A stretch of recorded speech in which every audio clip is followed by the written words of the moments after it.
చాలామంది అంటూ ఉంటారు, దేశంలో రాజకీయ నాయకులకు మినిమం క్వాలిఫికేషన్ ఉండాలా, ఎడ్యుకేషన్ క్వాలిఫికేషన్ ఉండాలా, చదువుకున్న వాళ్ళు వస్తే మంచి జరుగుతుందని. దీనికి ప్రూఫ్ ఏం లేదు. అంటే చదువుకున్న వాళ్ళతో దేశానికి మంచి జరుగుతుంది, చదువుకున్న వాళ్ళంతా నిజాయితీ పనులని గ్యారంటీ ఏం లేదు. అరవింద్ కేజ్రీవాల్ ఉన్నాడు, వాడు ఎంత పెంట చేసిండు అన్నది మనకు తెలిసిన విషయమే. అట్లాగే లల్లు ప్రసాద్ యాదవ్ అయినా చదువుకోవాలనుకుంటాడు, ఎల్ఎల్బి చదివిండు ఆయన, ఎల్ఎల్బి చదివి గడ్డి స్కామ్ చేసిండు.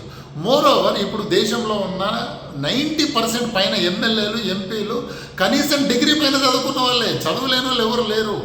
చదువుకు దీనికి సంబంధం లేదు. మన తెలంగాణలో కూడా ఒక ఆయన పోలీస్ జాబ్ మానేసి బీఎస్పీలో జాయిన్ అయ్యాడు. బీఎస్పీలో జాయిన్ అయిపోయి కేసీఆర్ని, కేటీఆర్ని కుక్క తిట్లు తిట్టేటోడు.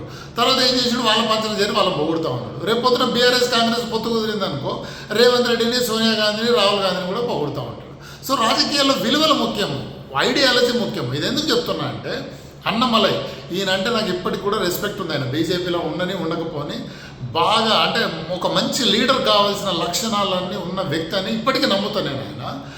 ఆయన ఒక తమిళనాడులో జరిగిన రేప్ సంఘటన మీద ఒక ట్వీట్ చేస్తూ ఆ ట్వీట్లో 10 సార్లు నార్త్ ఇండియా అని మెన్షన్ చేస్తూ ఉన్నాడు. సో చాలామంది మూర్ఖులకు ఒక అభిప్రాయం ఏముందంటే, సౌత్లో ఉండే 5 స్టేట్లు తప్ప మిగతా అన్ని నార్త్ ఇండియా అనుకుంటారు. మహారాష్ట్ర నార్త్ ఇండియా అనుకుంటారు, గుజరాత్ నార్త్ ఇండియా, మధ్యప్రదేశ్లో మధ్య అని ఉన్నా సరే అది కూడా నార్త్ ఇండియా అనుకునే మూర్ఖులు ఉన్నారు. అలాంటి మూర్ఖుల్ని రెచ్చగొట్టాలంటే నార్త్, సౌత్, తమిళ్, హిందీ ఇట్లాంటి చిల్లర రాజకీయాలు చేయడానికి ఈయన కూడా రెడీ అవుతా ఉన్నాడు. సో ఇది కొంచెం బాధ కలిగించిన విషయం. ఆయన అంటే నాకు చాలా అభిమానం ఉంది. కొంచెం బాధ కలిగించే విషయం, ఇలాంటివి ఆయన స్టేచర్ని తగ్గిస్తాయి. సో ఇలాంటివి మానుకోవాలి.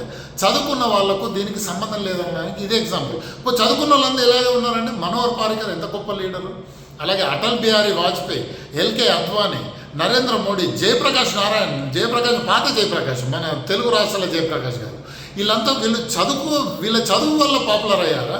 వీళ్ళు సమాజాన్ని చదవడం వల్ల దేశానికి మంచి చేశారు తప్ప వీళ్ళకున్న డిగ్రీల వల్ల కాదు కదా. సో చదువుకు దీనికి సంబంధం లేదు.